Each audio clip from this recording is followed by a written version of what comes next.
President-elect Trump's HHS Secretary nominee RFK Jr. will be back on the Hill talking to lawmakers today.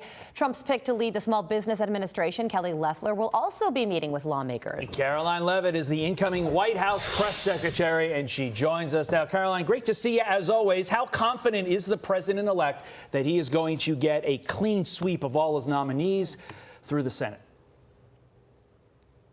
Very confident, because President Trump has put together a brilliant team of government outsiders, and that's exactly what the American people elected him to do. RFK Jr. will be back on the Hill today. He is very well prepared for these meetings, as shown yesterday by the number of senators who came out and said they will be supporting his confirmation to lead the Department of Health and Human Services. And RFK Jr. wants to go to Washington on a very simple mission: to make America healthy again. That's a signature campaign promise that he and President-elect Trump campaigned on, and it's one of the many reasons the American people re-elected President Trump. And so all senators should follow suit in confirming RFK Jr. Kelly Loeffler, who will also be on the Hill today to lead the Small Business Administration. I met with her last week. She is fantastic, and she is fired up to help America's entrepreneurs and farmers and big dreamers who want to live the American dream and start businesses of their own. So yesterday, President-elect Trump gave his first press conference since winning the election. He discussed the war in Gaza and getting the hostages home. Listen to this. I'll be very available on January 20th, and we'll see. As you know, I gave warning that if these hostages aren't back home by that date, all hell's going to break out, and very strong. What does he mean by that, Karoline? All hell is going to break out.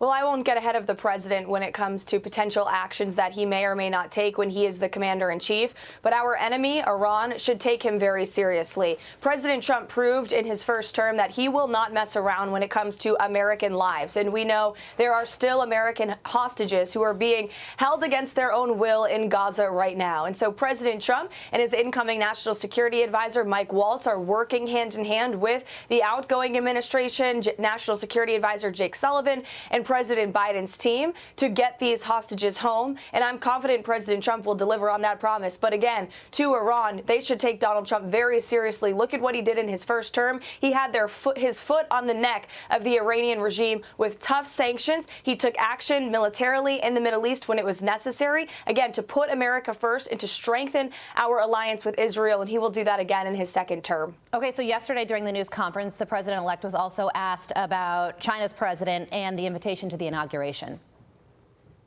Are you disappointed that China's Xi won't be at the inauguration? I don't know that he won't be at the inauguration. I mean, I haven't really spoken to him about it. I don't know that, actually. I would say that if he'd like to come, I'd love to have him. But there's been nothing much discussed. So interesting comment there. Has China officially mailed in the RSVP and given the answer yes or no on if he's going to come? And also, how should we read Donald Trump deciding to invite him during this very tense time between our two countries? I don't have an update on the status of the invitation since President Trump made those comments just yesterday. But what I do know is that President Trump offering this invitation to President Xi is a sign of his willingness to have an open dialogue with all foreign nations around this world, whether they're an adversary, a competitor, or an ally. That's how President Trump secured peace through strength during his first term, by extending a hand, finding common ground, but also letting every country know that President Trump is always going to put America's interests first. And this is another example of that. No matter what, President Trump's inauguration is going to be a beautiful and historic day. Our team is working very hard to make sure that happens. And Karoline will be sure to come back and let us know whether he'll gladly attend or he declines with regrets, and whether or not he's having the entree. steak, the chicken, or the vegan option.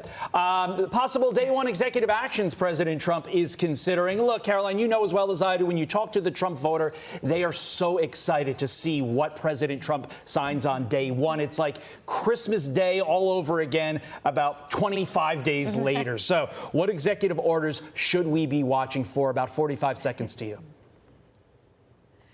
Well, there's going to be a lot of them. I can assure you of that. President Trump is going to get to work on day one, within seconds of his arrival at the Oval Office again, to secure the border, to drill, baby drill, to expedite permits for drilling and for fracking all over this country so we can immediately bring down the cost of living here in America. And he's also going to take strong action on the world stage, again, to deter Iran, to bring the hostages home, to end the war in Ukraine. He's going to get to work. We're already working. He's already working as the president-elect. And you're seeing that. The Trump effect is real. The world knows America will be back on January 20th, 2025. Well, that's going to be happening today, including the first meeting of the House Doge Caucus. There's going to be the briefing on the drone sightings, RFK Jr. and Kelly Loeffler on Capitol Hill as well. We will be watching it all. Karoline, thank you so much for joining us. Caroline. Have a great day. I'm Steve Ducey. I'm Brian Kilmeade. And I'm Ainsley Earhart. And click here to subscribe to the Fox News YouTube page to catch our hottest interviews and most compelling analysis.